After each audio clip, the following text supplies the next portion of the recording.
Banjir Bansos jelang Pilpres 2024 dipermasalahkan DPR, Mensos Risma, saya gak ngurusi. Itu 497 triliun. Yang dikelola oleh Risma itu 78 triliun. Masih ada 409 triliun kemana? Dimakan setan. Nah, ini ya.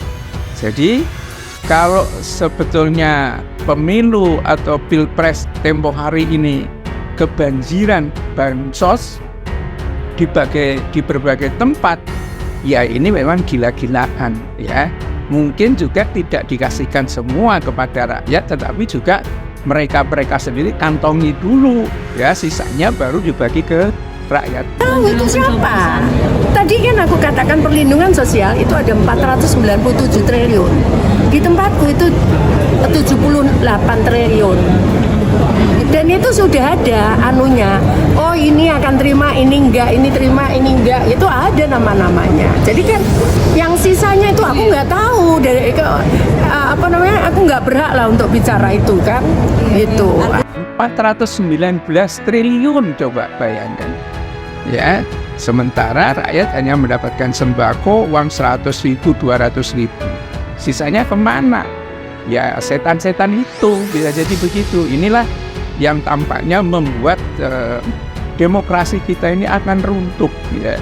Demokrasi yang dibangun oleh cita-cita reformasi dihancurkan oleh Jokowi. Jokowi paling tidak sekarang betul-betul menjadi pihak yang tertuding. khususnya di DIY, bagaimana bombardir bansos yang mengalir tiada henti.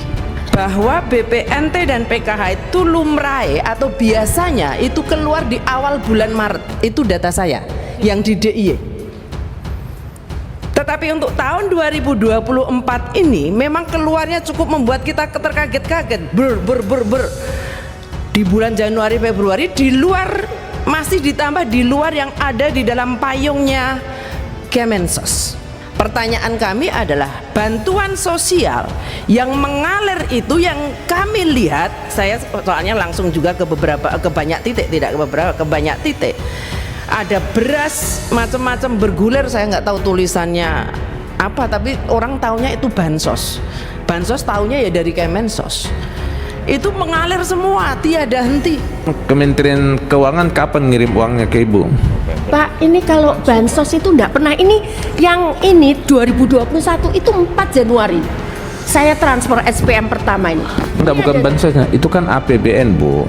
APBN itu kan ada prosesnya, masih siklus anggaran.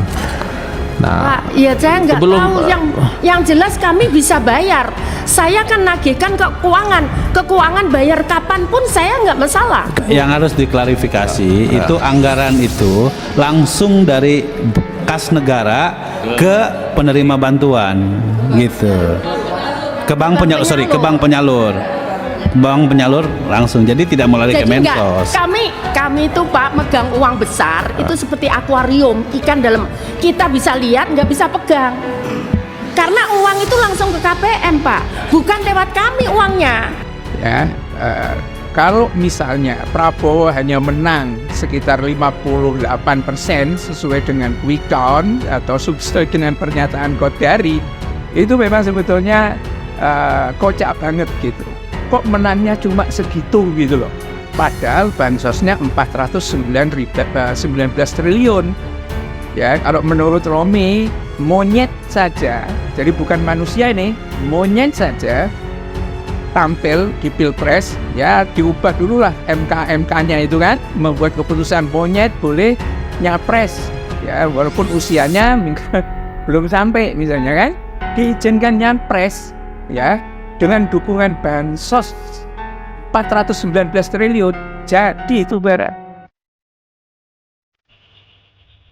Anggota Komisi 8 DPR Rima Esti Wijaya menyoroti sikap pemerintah dalam memberikan bantuan sosial, bansos, dan bantuan langsung tunai, BLT, yang disalurkan, ugal-ugalan, menjelang hari pencoblosan Pilpres tanggal 14 Februari tahun 2024.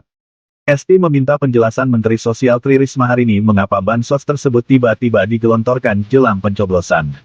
Menurutnya, pemerintah awalnya berkomitmen menyalurkan bansos dengan tujuan mengantisipasi potensi terjadinya gagal panen dan El Nino. Namun, langkah penyaluran bansos yang diambil pemerintah menjelang pemilu dinilai tidak tepat. BPNT dan PKH itu lumrah atau biasanya itu keluar di awal bulan Maret menurut data saya di DIY, tetapi untuk tahun 2024 ini memang keluarnya cukup membuat kita terkaget-kaget. Januari, Februari, kemudian ditambah di luar yang ada di dalam payungnya Kemensos, kata ST saat rapat kerja dengan Menteri Sosial, Rabu, tanggal 20 Maret tahun 2024, dikutip dari YouTube Komisi 8 DPR RI. Pertanyaan kami adalah bantuan sosial yang mengalir itu yang kami lihat ada beras macam-macam bergulir, saya enggak tahu tulisannya apa, tapi orang tahunya itu bansos. Bansos tahunya ya dari Kemensos itu mengalir semua tiada henti menjelang coblosan tanggal 14 Februari, ucapnya melanjutkan. Berkaca dari kasus bombardir bansos jelang pemilu 2024, ST mengingatkan agar Kemensos mencegah hal serupa pada pemilihan kepala daerah pilkada, yang akan berlangsung November tahun 2024 mendatang. Pasalnya, kata dia, tak menutup kemungkinan para calon kepala daerah petahana melakukan strategi bagi-bagi bansos untuk meraup suara demi mempertahankan jabatannya. Jangan sampai apa yang kita lakukan di pemerintah pusat ini, terulang pada November saat pilkada. Mungkin tidak itu akan ditiru oleh kabupaten, kota dan provinsi yang melangsungkan pilkada, bombardir bansos juga sebelum pilkada oleh incumbent, ucap ST. ST menegaskan bahwa pernyataan tersebut tidak mengarah ke ranah politik. Namun, ia meminta bahwa Kemensos harus mengevaluasi penyaluran bansos tersebut yang sebaiknya dilakukan oleh satu kementerian lembaga saja supaya dalam pelaksanaannya menjadi lebih jelas dan terukur. Kita bicaranya meluruskan supaya apa yang terlihat dengan kasat mata di masyarakat ini tidak kemudian terulang nanti di pilkada dengan menggunakan pola yang sama sebelum coblosan gubernur, bupati, wali kota incumbent menggelontorkan yang sama, ujarnya. Menjawab pertanyaan tersebut, Risma mengatakan bahwa secara keseluruhan anggaran program perlindungan sosial pemerintah mencapai 497 triliun rupiah. Sementara pada tahun 2024, Kemensos mendapat alokasi sekira 78 triliun rupiah. Dalam hal itu, Risma menegaskan bahwa pihaknya hanya mengurusi bansos dari Kemensos saja, dan tidak mengurusi di luar penugasan tersebut. Saya enggak ngurusi sisanya, saya ngurusi ini saja Mumet, komplain sana komplain sini, kata Risma. Tapi yang jelas kami enggak memberikan bansos di luar DTKS dan program kami. Dari mana kami dapat uang? Orang kami ngitung harus nunggu temuan BPK bahwa kami hutang, nanti baru kami bisa minta ke Kemenkeu, ucapnya menambahkan.